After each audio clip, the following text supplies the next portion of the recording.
So King 5 is sharing veterans' stories all day today. We wanted to take a moment to recognize a group amplifying the voices of veterans we don't always hear from. Joining me now are Coast Guard veteran Janell Norman and Army veteran Eric Ballentine from Minority Veterans of America. Welcome to both of you. Let's talk a little bit about what Minority Veterans of America is and what it does, either of you. Yeah, Minority Veterans of America is a nonprofit that focuses on veterans of the underserved populations. That includes veterans of color, the LGBT community, religious minorities, and women. Why is this important? What is not captured by the existing structures? It's just the identity portion is so important. Like, we understand that, yes, we're all veterans, but each of us has a unique community that we should be a part of. Right. And really the goal is to bring them all together. And the idea is to address the individual challenges that people face. Yes, ma'am. And get to communities that we represent. Exactly. Yes. Janell, tell us a little bit about your story and your service. So I joined the United States Coast Guard in 1998 and served until 2005. During that time, I came to the realization that I was trans, and I had to deal with the fact that I would not be able to continue to serve. This was during Don't Ask, Don't Tell, and trans people in general, trans and gender non-conforming people in general, also, even after the repeal of Don't Ask, Don't Tell, were not allowed to serve. How do you feel about that? I feel like it's kind of ridiculous, because while I was in the service, I was trans and still a good member of the armed forces. And I feel if someone wants to serve our country, they should be allowed to. And you're in a unique position now, I think, to help reach back, to help others. Absolutely. So at MVA, we strive to understand, connect, and then serve our members. So that's connect through outreach and find people who are not typically represented by the veterans community, understand their needs, and then create programs to help them. That makes great sense. Thank you for that work. Eric, tell us about your service. I joined the Army in 2000. I got out in 2005. I served as military police. I deployed to Iraq and Kosovo, and I was stationed just south of here at Fort Lewis. I think the biggest thing for me after getting out was just adjusting to the transition and getting connected to the community.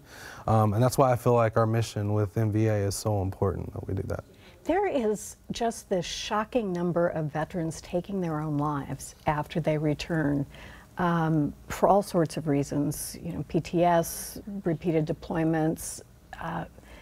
I just feel like we're failing you guys in such a major way in trying to connect. What do you think's going on? I think a big part of it too, and this we talk about this at MVA a lot, is that within the communities that we serve, those numbers are more staggering than presented in the 20 to 22 veterans a day. The LGBT community. That just is mind-blowing. Yeah, the LGBT community is affected hugely within those numbers. People of color and women are just staggering across the board. When it comes comparison to that number. Like, a lot of them are like twice the rate of the average white veteran. And so that's part of what you're trying to go after, right? Tell me about what you're doing specifically. We're beginning programs. So, like, I run the Veterans of Color program. So a big part of that is we have some events coming up that are welcome for everybody. We take allies too. You don't have to be a part of those communities. You don't even have to be a veteran to be a part of it. So cool. We're going to partner up with REI for Opt Outside. So the day after Thanksgiving, we'll be meeting up at a Rattlesnake Ridge.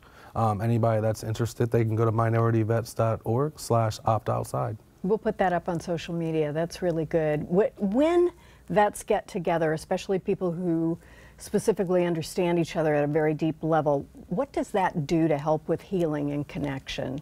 Vets speak a specific language. I know, yeah. So when you can also combine that with the language of being a minority and speak the language of a veteran, it gives you a sense of community and home and that you belong.